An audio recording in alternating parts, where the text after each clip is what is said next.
जोहार, जयमल निवासी मैं संकेत और आप देख रहे हैं एमएन टीवी। कोरोना संकट के दौरान देश की स्वास्थ्य व्यवस्था की पूरी तरह से पोल खुल चुकी है। देश की ध्वस्त हो चुकी स्वास्थ्य व्यवस्था में सुधार की जरूरत है। कई राज्यों में लोगों की मौत ऑक्सीजन और दवा के अभाव में हुई है। इधर आज तक इंडिया टुडे द्वारा दायर आरटीआई के जवाब में भारत सरकार के राष्ट्रीय स्वास्थ्य प्राधिकरण ने कहा है कि बिहार में आयुष्मान भारत योजना के तहत मात्र 19 कोरोना संक्रमित लोगों का इलाज किया गया है। संकट के इस दौर में इस योजना के तहत जो कुछ दावे किए गए थे उसकी कुछ और ही हकीकत सामने आई है। बिहार के अलावा सबसे ज्यादा आबादी वाले उत्तर प्रदेश में इस योजना के तहत महज 875 और झारखंड में 1419 मरीजों का इलाज किया गया। आंध्र प्रदेश, कर्नाटक और महाराष्ट्र जैसे राज्यों में हालात बेहतर देखने को मिले हैं। इन राज्यों में लगभग 1.5 लाख से ज्यादा लोगों का इलाज इस योजना के तहत किया गया है, लेकिन पंजाब, गुजरात और दमन में एक भी मरीज को इस योजना का लाभ नहीं मिल पाया। राष्ट्रीय स्वास्थ्य प्राधिकरण ने कहा है कि आयुष्मान भारत प्रधानमंत्री जन आरोग्य योजना के तहत कुल 23,78,000 प्रवेश को मुफ्त परीक्षण और उपचार के लिए अधिकृत किया गया है।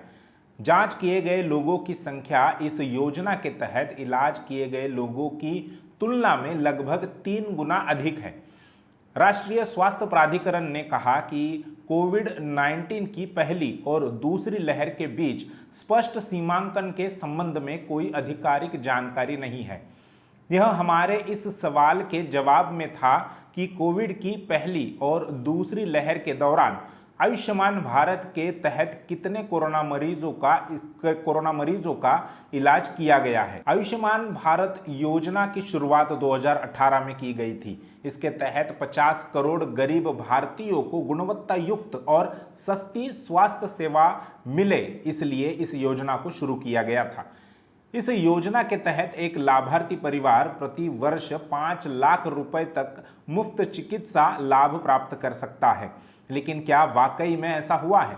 बिहार में कोरोना संक्रमण से मंगलवार को जारी आंकड़ों के अनुसार अब तक 9,514 लोगों की मौत हुई है। पिछले साल कोरोना वायरस महामारी की शुरुआत होने से लेकर अब तक बिहार में इससे संक्रमित होने वालों की संख्या 7,17,949 तक पहुंच गई है, जिनमें से 7,04,075 मरीज ठीक हुए हैं। राज्य में ब्लैक फंगस से अब तक 80 लोगों की मौत हो चुकी है, जिनमें से पिछले 24 घंटों के दौरान 2 मरीजों की मौत हुई है, जबकि इस रोग से ग्रसित 311 मरीजों का अभी भी इलाज चल रहा है। बिहार राज्य का स्वास्थ्य बजट 2021-22 के वित्तीय वर्ष में 13,000 करोड़ का रखा गया है।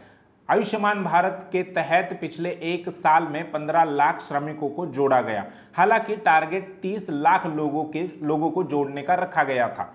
इसके अलावा केंद्र सरकार द्वारा आयुष्मान भारत इस योजना के लिए 6,400 करोड़ रुपया 2021-22 के वित्तीय वर्ष के लिए आवंटित किया गया है। इतना पैसा अगर केंद्र सरकार और राज्य सरकारें स्वास्थ्य व्यवस्थाओं के लिए आवंटित कर रही है, तो फिर सवाल खड़े होते हैं कि सामान्य लोगों को इसका लाभ क्यों नहीं मिल पाता?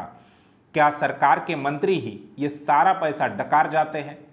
आपका इस पर क्या सोचना है, क्या कहना है, ये हमें कमेंट बॉक्स में ज़रूर लिखकर बताइए। और ये वीडियो अगर आपको अच्छा लगा हो तो उसे लाइक कीजिए और शेयर कीजिए। शुक्रिया।